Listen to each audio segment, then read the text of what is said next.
We're in very great danger from the pollution that's coming down over us. And we've been led astray by the military-industrial complex. Is the government spraying dangerous chemicals over us from planes? Is the government experimenting with our weather? That's the question at the heart of a phenomenon called chemtrails, now getting widespread attention. Millions of tons of toxic poisons released by planes during the Cold War, the United States military conducted secret government is up there in airplanes spraying all kinds of chemicals to change or manipulate the weather, leaving what you see there, and they call that a chemtrail. Geo-engineering. They say it puts poison in the soil. Tests show high levels of these chemicals in our rain and soil. Using planes to spray chemicals into the atmosphere to manipulate or control rays.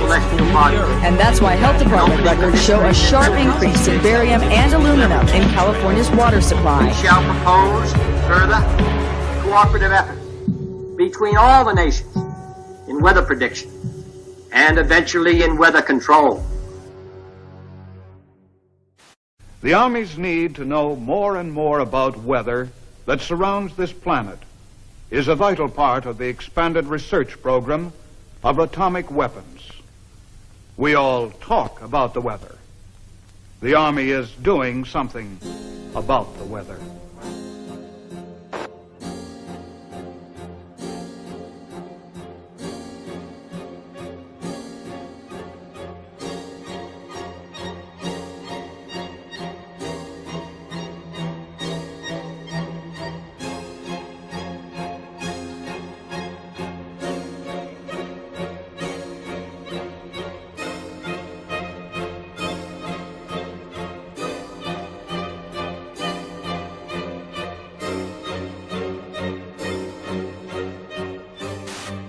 I would like to take you into the laboratory and show you a few of the experiments that led us to our outdoor experiments in converting clouds into snow. Using a home freezing unit such as this, we can form supercool clouds just like those in the natural atmosphere by taking a tiny piece of dry ice such as this and scratching it so a few tiny fragments fall into the supercool cloud.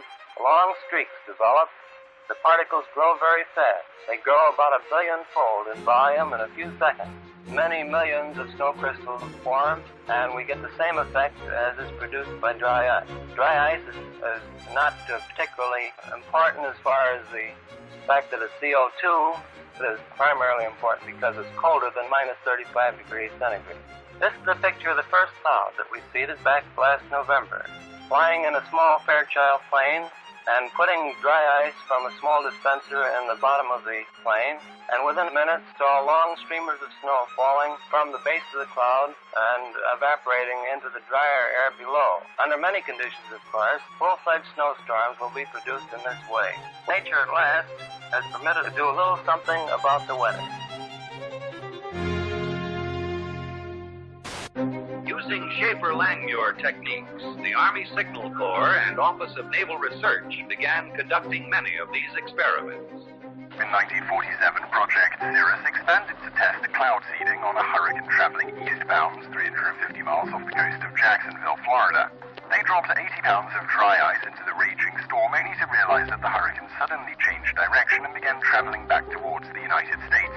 Savannah, Georgia, was hit by record-breaking winds of up to 85 miles per hour. More than 1,500 people were left homeless, and at least 2 people died. The total damage was reported in the millions of dollars, and the project and its participants were blamed for what happened.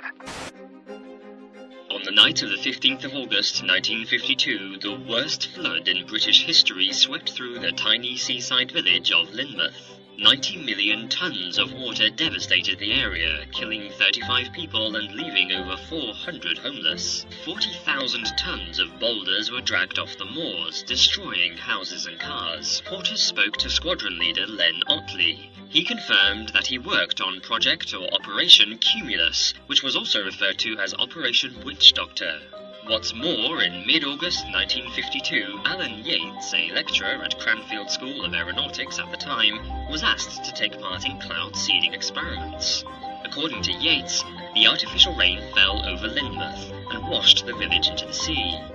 Newly declassified documents prove that Project Cumulus was indeed going on the day of the flood that year.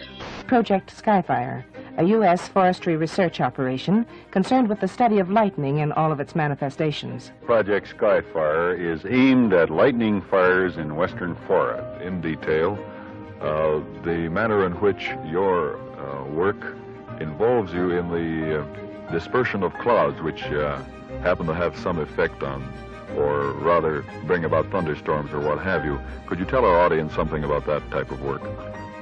Laurie, we're conducting experiments in cloud seeding aimed at determining whether or not weather modification techniques might possibly prevent lightning fires. We carry this work on by seeding clouds with silver iodide nuclei. We disperse silver iodide from specially developed generators located either on the ground or on aircraft.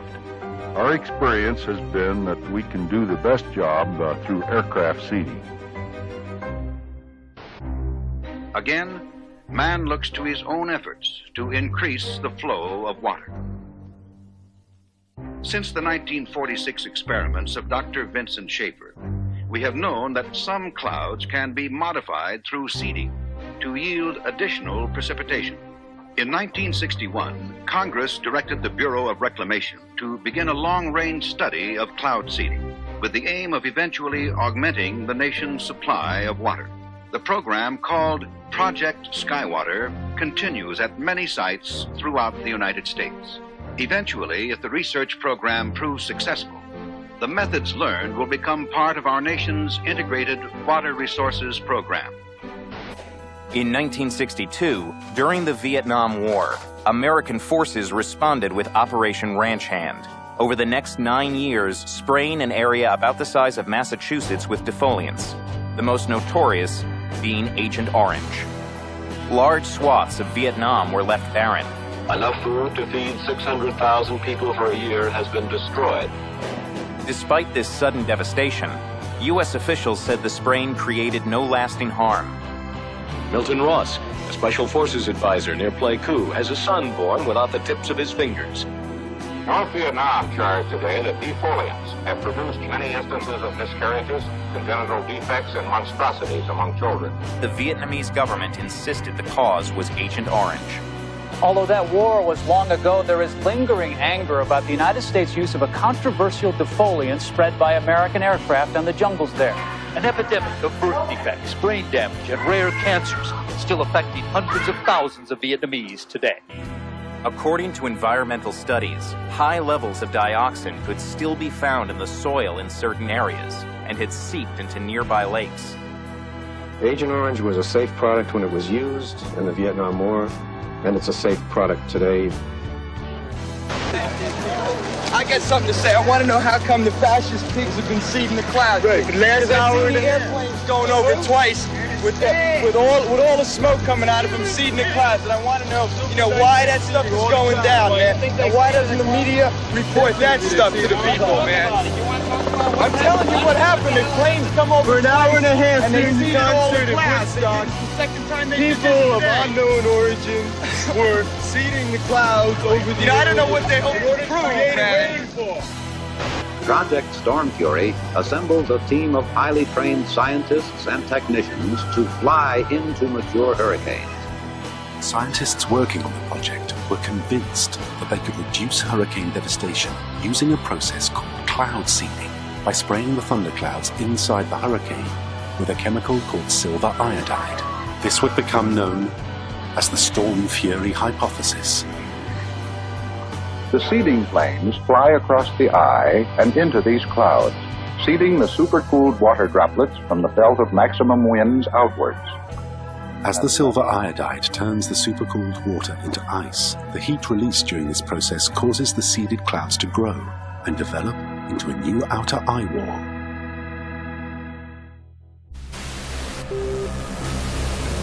At that time, the United States Army were in Vietnam.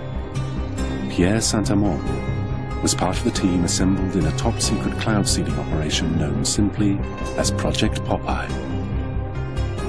In May 1967, as monsoon clouds developed over the Ho Chi Minh Trail, Armand and his team put their new weapon to the test. We just became material so that it fell into the growing part of the cloud, and it rained very heavily out of it, and everybody was convinced with that one experiment that we had done enough. Project Popeye had opened the door to a new and dangerous type of warfare. Some said, if you control the weather, you can control the world. Military planners imagined loading the clouds with radiological, biological, or chemical agents and having them rain on demand. They could attack your enemy using the weather, but deny ever doing so.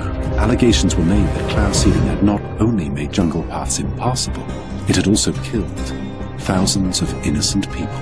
But this didn't stop governments from continuing to explore ways of modifying the weather, sometimes for highly questionable purposes. And that message calls for new frontiers, new visions. It calls for us taking the steps now that will make us no longer second in space and in science. It lays the predicate and the foundation for the development of a weather satellite that will permit man to determine the world's cloud layer and ultimately to control the weather, and he who controls the weather will control the world. It lays the steps that's necessary to provide a nuclear rocket that will produce benefits that are so unlimited that I couldn't tell you about them if I had all that. July 1976. Strange, unexplained blackouts in worldwide communications plague the globe and are covertly transmitting extremely low-frequency waves, otherwise known as ELF waves. It's called the Russian woodpecker because it was essentially that sort of clicking, pecking sound.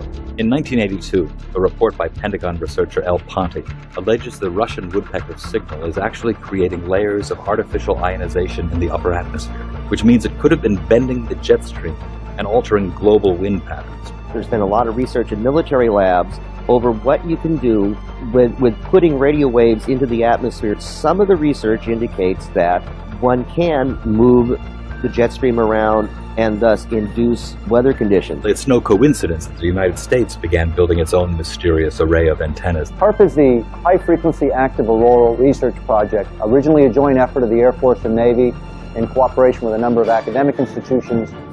Of 180 antennas, approximately 72 feet tall, linked together to function as one giant steerable antenna.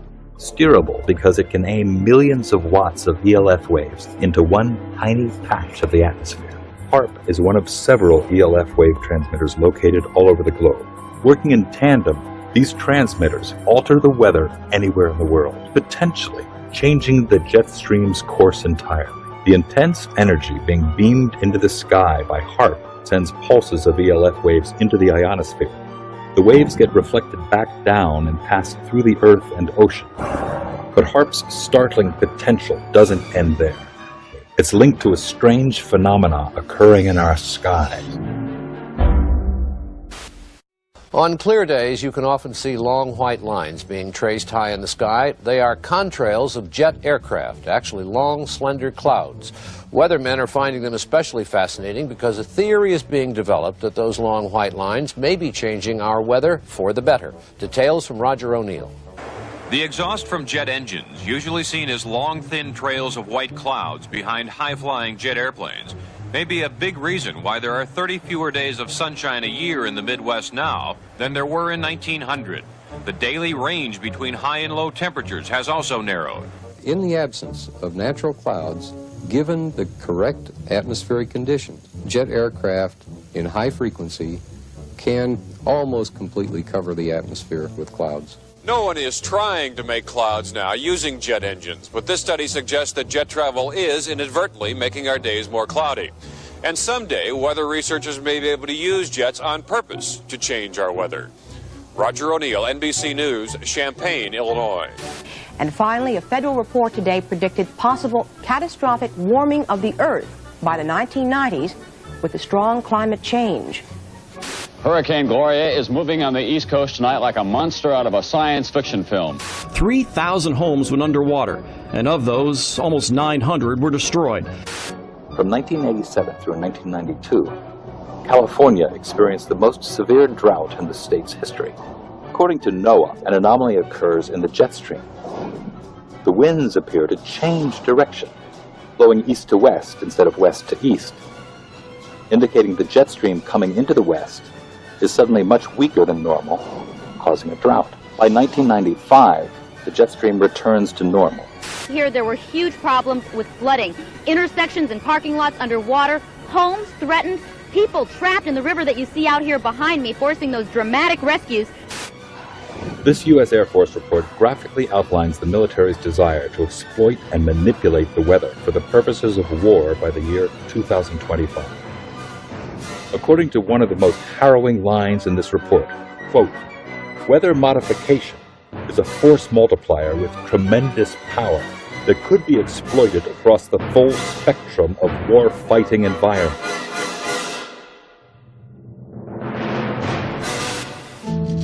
Man-made global warming is no longer just a theory about climate. It is the defining moral and political cause of our age. It is presented in the media as having the stamp of authority of an impressive international organization. From the IPCC, the United Nations Intergovernmental Panel on Climate Change, or IPCC. I've often heard it said that there is a consensus of thousands of scientists on the global warming issue and that humans are causing a catastrophic change to the climate system.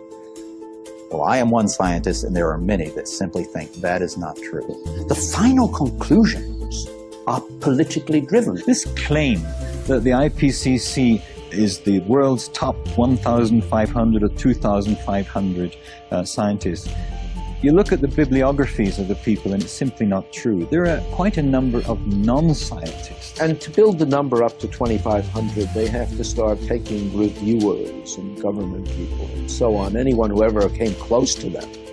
And none of them are asked to agree. Many of them disagree. Those people who are specialists but don't agree with the polemic and resign, and there have been a number that I know of, they are simply put on the author list and become part of this 2,500 of the world's top scientists. People have decided you have to convince other people that since no scientist disagrees, you shouldn't disagree either. Climate scientists need there to be a problem in order to get funding. We have a vested interest in creating panic because then money will flow to climate science. It's become a great industry in itself. And if the whole global warming farrago collapsed, there'd be an awful lot of people out of jobs and looking for work. There's one thing you shouldn't say, and that is, this might not be a problem. If you go to page 119 of the president's budget, he's anticipating generating $646 billion in new tax revenue from this bill.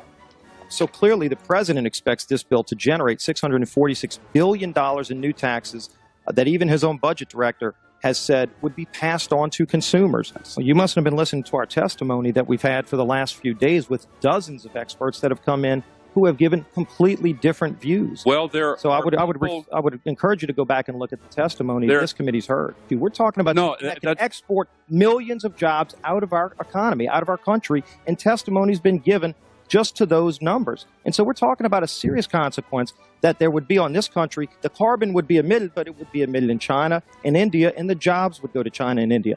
Do you want to man-made global warming pollution causes global warming. It's my understanding that back in 1997, when you were vice president, Enron's CEO, Ken Lay, was involved in discussions with you at the White House about helping develop this type of policy, this trading scheme.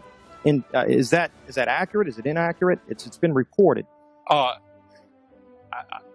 don't know, but I met with Ken Lay, as lots of people did, before anybody knew that he was a crook. Right, and clearly you can see why so many of us are concerned about turning over this country's energy economy. I didn't know him well enough to call him Kenny Boy. You knew him well enough to help devise this trading scheme, and obviously we know what Enron and these big guys on Wall Street like Goldman Sachs, and I know you've got interest with Goldman Sachs. No. These people, well, that's been reported. Is that not accurate? No, I wish I did. I'm saying that there are going to be big winners and big losers in this bill, and I think that should be noted, that companies like Enron helped come up with this trading scheme that would I don't know if this is true or not, that some scientists are trying to figure out a way to block the sun to try to slow down global warming. Yeah, it's a measure of the feeling of desperation that some of them feel. Are they really thinking they could do that? Well, some of them are seriously proposing, and I think it's completely nuts. Yeah. You know, you put another kind of pollution, sulfur dioxide, up to orbit, cover the atmosphere. The sky won't be really blue in the way it is now anymore, but it would block out some of the sun's heat so that we wouldn't have to take the difficult steps to stop spewing all this global warming pollution into the atmosphere. And of course, there are a lot of problems with what they're proposing.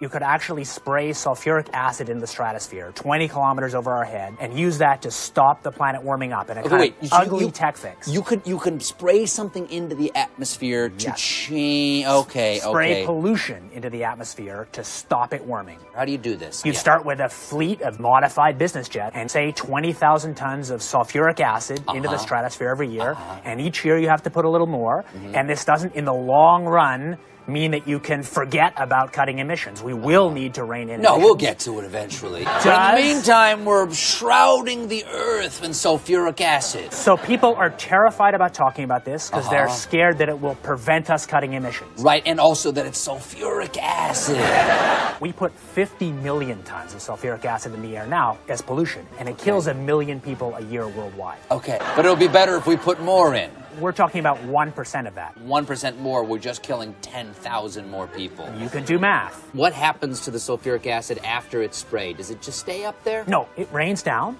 but it's a tiny addition to what we're already doing. Is there any possible way this could come back to bite us in the end? It actually turns out to be an old idea. This was known since President Johnson. You ever look at those planes up there? They have contrails behind them. Maybe all those planes are the contrails. Maybe they're actually spraying chemicals into the atmosphere right now, and Uncle Sam isn't telling us. It seems extremely unlikely. That the United States is not telling something to its citizens? That seems extremely likely to me. Read the newspaper. I think they might have your idea already.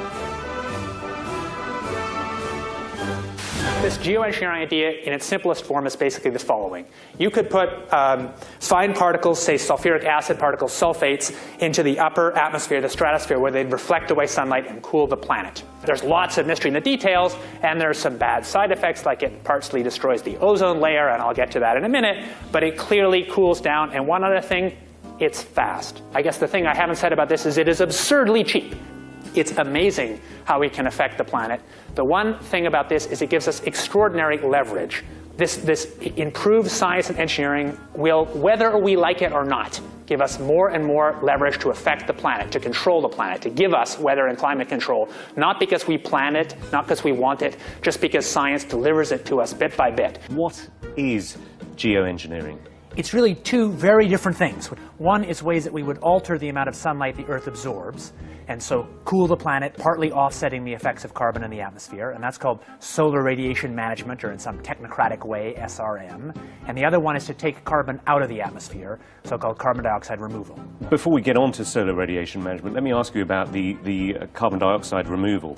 A Royal Society report here in the United Kingdom back in 2009 said that no method of carbon dioxide removal has yet been demonstrated to be effective at an affordable cost with acceptable environmental impacts, and they only work to reduce temperatures over very long timescales. I think that's exactly right, and I can say that both as an author of that report and as somebody running a startup company trying to capture CO2 from the air. Before we get into the pros and cons of it, how solar radiation management might work. Conceptually, it's simple. The doing it is not the hard part, but you could use aircraft or other methods to deliver literally tons or millions of tons of very small reflective aerosols, tiny particles, say, to the upper atmosphere. Spraying them out at a high altitude. Correct. Isn't one of the problems with the climate and studying the climate is that it's incredibly difficult to know exactly how it works. It is very difficult to model. Sure, it's impossible to know exactly, but you can still learn a lot. So we actually ran a survey almost a year ago now that took data, high-quality data, from 1,000 people in the UK, Canada, and the US to try and understand public support for research on these technologies and what kind of political leanings influence people's decision to be for or against. And in fact, we found pretty broad support for research. But that particular opinion survey that you're talking about, it also came up with the finding that 64% of subjects agree that humans should not be manipulating nature in the way suggested by solar radiation management. Exactly.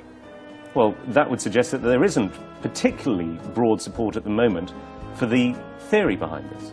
There's not broad support for doing it, and I think that's quite a healthy thing.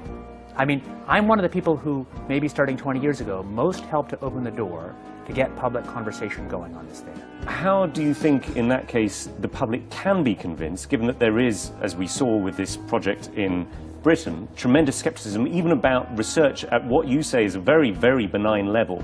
Public opinion will evolve over a long time, and from my point of view, the goal is to try and make that public opinion be able to be shaped by facts as well as possible, and also shaped by people's values. It's not to promote this. So actually, well, it is in part to promote this. I mean, you're a great enthusiast for this, and as you said, you have your own private company, which is... At my private company, we're focused on a very different part of it, which doesn't suffer from these governance challenges. But it is all to do with the issue of geoengineering. I mean, you know, it's an incredibly sensitive topic. I actually don't think my job is to promote it. My job is to help clear thinking and clear knowledge about the tools we have to regulate climate risk, among them this one. And I'm perfectly prepared to find that results show that we should never do this. So if it works, and again, we don't know it does, it provides some protection in the near term. Isn't there a problem, though, that you could end up with different effects in different parts of the world? I mean, you could, for example, find that although you're reducing the amount of sunlight and the amount, therefore, that the Earth is warming up, rainfall is affected in different ways in different parts of the world. Absolutely. Essentially, the scientists and technocrats, including myself, I guess, are helping to invent a thermostat knob.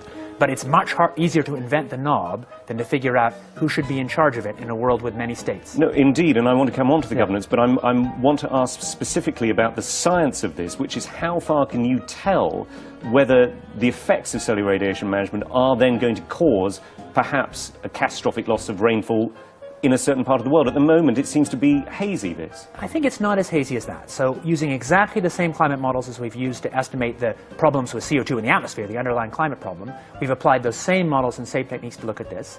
And the results so far, I have to say, look pretty good. That's why we're paying any attention to it. Richard Branson himself, who owns the Virgin Airline Group, was quoted back in 2009 in the New York Times saying, if we could come up with a geoengineering answer to this problem, we could carry on flying our planes and driving our cars. Is going to cost a lot of money. And yet I mean, let's be clear here, you and your company are after Branson's money. The cheapest thing to do is to use the atmosphere as a waste dump. And if we want to stop doing that, we must have laws that restrict the ability to use the atmosphere as a waste dump. My question is, are you not concerned that you and your company, Carbon Engineering, is looking for money from people like Richard Branson? It's funded, I think, in part by Murray Edwards, who is a key figure in tar sands, which is seen as one of the dirtiest fuels on the planet. It is. Are you not slightly concerned about the people who you're getting into bed with? I'm happy to take money from serious folks who have a broad set of interests. No problem. First of all, I should say, for work on SRM, on these very high leverage technologies that have security concerns, I believe there should be no private action, there should be no for-profit action. I believe it would make sense for SRM to actually restrict or eliminate the possibility of patenting. Isn't your company involved in several patents at the moment? This is the difference. So for capturing CO2 from the air, that's an encapsulated small technology, which can be regulated by the normal laws. It's inherently expensive, so there's no risk of sucking all the CO2 out of the air because it costs so much. Any technology you have that removes CO2 will have local risks, maybe unacceptable risks. But those risks can be managed by the normal local risk management we have. So I think that I'm happy to see private action on cutting emissions by making solar power or electric vehicles or capture from air. I'm not happy to see public action on technologies with this huge leverage, like putting particles in the stratosphere.